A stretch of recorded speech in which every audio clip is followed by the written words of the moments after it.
There are two types of teams at a World Cup. The ones who show up grateful just to be there, and the ones who show up knowing that anything less than a deep run is a failure. This video is about 5 teams in that second category. 5 of the most historically powerful, most decorated, most deeply scrutinized football nations on the planet. And every single one of them walks into the 2026 World Cup carrying something heavy. Unfinished business, a broken promise, a record that needs correcting, a career that needs completing. 5 teams, 5 stories. Let's get into it. Belgium's golden generation was supposed to be different. For about a decade, from roughly 2014 to 2022, Belgium assembled one of the most gifted collections of footballers any small nation has ever produced at the same time. De Bruyne, Hazard, Courtois, Lukaku, Kompany, Vertonghen. Names that individually would start for almost any team in the world. Their best performance was 3rd place at the 2018 World Cup in Russia, which sounds fine until you remember that they beat Brazil in the quarterfinal, a result that made the whole world sit up and say this is the year, and then lost to France in the semis. After that, decline. Euro 2020, quarterfinal, knocked out by Italy. 2022 World Cup, group stage, out before the knockouts. A golden generation that somehow managed to exit a World Cup in the group stage just 4 years after their best ever tournament. And now, most of that generation is gone. De Bruyne's still there, but aging. Courtois still there, but carrying injury concerns. The rest, a new wave, younger, less famous. Under Rudi Garcia, this Belgium is building something different. They have talent, they have hunger, they have something to prove, specifically because their predecessors didn't deliver. The golden generation's ceiling was 3rd place. Can this generation go further? The Netherlands has never won the World Cup.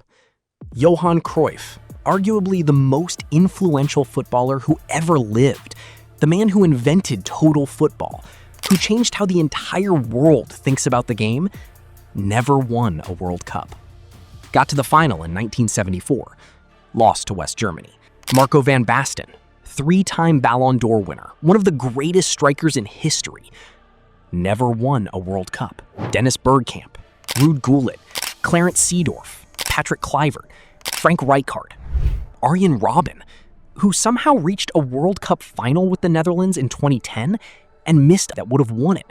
3 finals, 3 defeats, 100 years of Dutch football genius, and nothing to show for it at the very top. The current squad has genuine quality. Strong defenders, impressive midfielders, Virgil van Dijk leading from the back.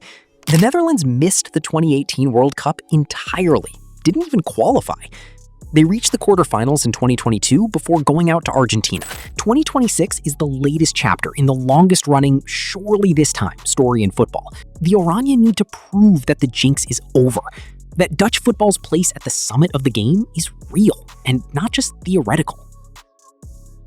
In 2018, group stage. In 2022, group stage. Back-to-back. 2 consecutive World Cup campaigns ending in the most humiliating way possible for a nation that has won this tournament 4 times. A nation that defined tournament football for 3 decades. A nation whose identity, whose sense of who they are in football is built entirely on performing when the stakes are highest. Julian Nagelsmann has been handed the rebuilding job. He has some talented pieces, but this squad lacks the depth that previous German generations had at almost every position. The transition from the 2014 world champion core to this current generation has been genuinely difficult. Stars are there, but the foundations around them feel uncertain. 2 consecutive group stage exits is an aberration. It goes against everything Germany stands for in international football, and the players, the manager, and the entire country know it. No more early exits. Not when the whole world is watching and waiting to see if German football has truly fallen or was simply sleepwalking. 24 years. That is the number you have to start with when you talk about Brazil at the 2026 World Cup. 24 years since their 5th World Cup title in 2002.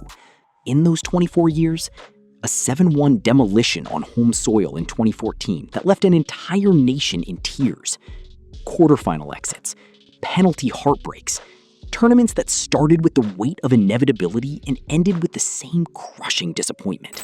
Carlo Ancelotti is now in the dugout, and that matters enormously. Because Ancelotti is not just a great manager, he is arguably the greatest manager in the history of knockout football. The squad he has is extraordinary. Vinicius Jr., one of the 2 or 3 most dangerous attackers in world football. Rafinha, a man who has just had one of the great individual Champions League seasons. Bruno Guimaraes, Marquinhos, Alisson, and now Neymar, back for one last attempt at the thing his career has always been missing. The talent is not the question. The talent has never been the question. The question, the one that has haunted Brazil for 24 years, is whether they can handle the pressure of being Brazil at a World Cup and actually deliver. Ancelotti is the best possible answer to that question. This squad is the best possible squad to go with him. Cristiano Ronaldo has won everything. 5 Ballon d'Or awards, a Champions League at 3 different clubs, a European Championship, a Nations League, individual scoring records in Serie A, La Liga, and the Premier League. The all-time international goals record with 135 for Portugal. Trophies, records, moments that have defined football for 20 years. One thing missing, the World Cup. And in Qatar 2022, he watched Lionel Messi, the man his career has always been measured against, the man the debate has always circled around, finally lift the trophy, while Ronaldo stood in the background, watching. This is his 5th World Cup, his last. He is 41 years old. But here is the thing that makes Portugal in 2026 genuinely terrifying for every other team in the tournament. This is not a one-man show. This is not a Ronaldo farewell tour dressed up as a squad. Portugal in 2026 have arguably the best midfield of any team in this tournament. Vitinha, João Neves, Bruno Fernandes, Bernardo Silva, a unit that any manager in world football would dream of. They beat Spain in the Nations League final last summer on penalties. They won their qualifying group. They are not a dark horse. They are a contender, a genuine, structured, top-to-bottom contender. But the reason they belong on this list, the reason they have something to prove more than almost anyone, is that Ronaldo's story needs an ending. Not because he needs the validation. He is already one of the 2 greatest footballers who ever lived, but because football owes him this one. And Portugal, with this squad in this moment, have the tools to finally give it to him. This is it. There will not be another chance. 5 giants, 5 stories, 5 reasons why the 2026 World Cup carries more emotional weight than any tournament in recent memory. Which of these 5 do you think actually delivers? Drop your prediction in the comments. I want to know who you're backing. And subscribe. We're covering every angle of the 2026 World Cup between now and the final. See you in the next one.